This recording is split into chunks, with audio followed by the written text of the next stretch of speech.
Here is another example from the notes. It says a manufacturer of pharmaceutical products analyzes each batch of a product to verify the concentration of active ingredient. Notice that it's highlighted. What we are measuring here is the concentration of active ingredient. So that's our measurement. And every problem we are measuring something because it's all about quantitative variables. We call it X. The chemical analysis is not perfectly precise. In fact, repeated measurements follow a normal distribution. So if you keep repeating the measurements and you make a distribution like a graph, a histogram, it will have the shape of a normal bell-shaped distribution. So if it is a bell-shaped distribution,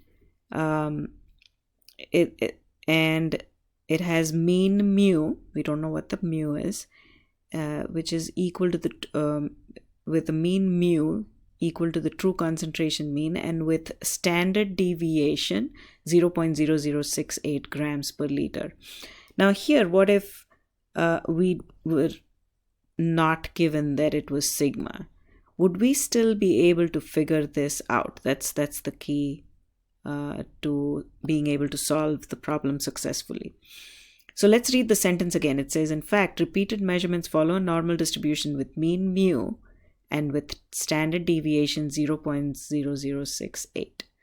So there is sigma and then there is S. Both mean standard deviation. However, sigma, the Greek letter, goes with the standard deviation of the population, and S is the standard deviation of the sample. So you have to be very clear about this. So there are two types of standard deviations that we're going to see in these problems. Sigma, which is the standard deviation of the population, versus S, which is the standard deviation of the sample. So when you read the question, you have to pay attention to not only the word standard deviation, but also the context. Is it coming from the population or is it coming from the sample? That should be pretty clear if you understand the definition of population and sample. Population is the big set. We extract a sample from it, and then based on that sample, we calculate the confidence interval. So now, here we haven't referred to the sample at all so far.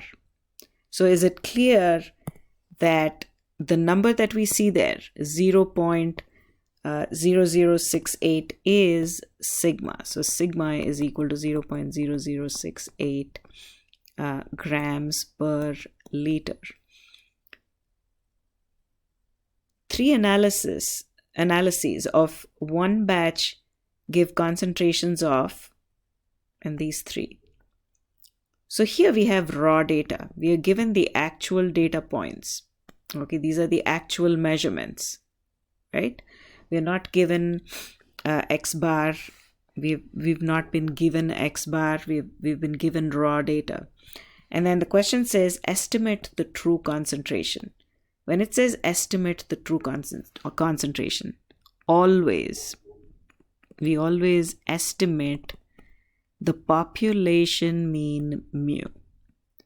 Because if we had to find the sample mean, we don't need to estimate.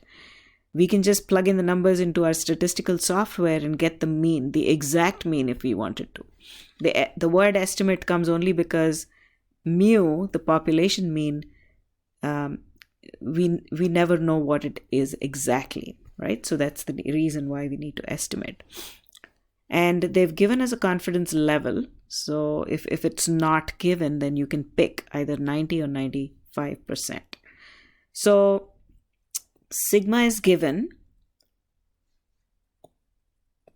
X bar is not given, but if we enter the numbers into our statistical function in the calculator, into the list and figure it out, it happens to be 0.8404 grams per liter. So we have sigma, we have X bar, we've been given a 95% confidence level. If we were not given that number, then we can pick either 90 or 95. It's your choice. Now, based on a 95% confidence level, we go to table C. Remember, it's the table C that gives us Z star. One of my videos previously I've explained how to find Z star. It is 1.960 for a 95% confidence level. Now, the only thing left is N. Let's write down what it is. What is N? It's the sample size. Size is a number. How many do we have in the sample? In this case, our sample is really tiny. It is just 3 because there are only 3 measurements from which we're doing the calculations. Now we have everything we need. Since the problem says, or the question says estimate mu, we use the formula for a confidence interval. Confidence interval is a range of values that are used to estimate the mean of the population. Now, when we plug in all the numbers, and make sure that you write it as x bar, which is a separate number, 0.8404. Plug in all the numbers, 1.960 times 0.0068 divided by radical 3. Enter it into the calculator exactly the way I said it, and we get 0.8404 plus or minus 0.0077 grams per liter. Now, how do we find the range of values? We go 0.8404 minus 0.0077 is the left end point. The right end point of the range is 0.8404 plus 0.0077. And of course, you have to use your calculator to simplify this and get your numbers. And then at the end, you're going to say the mean, population mean, lies between the number on the left and the number on the right based on a certain confidence level.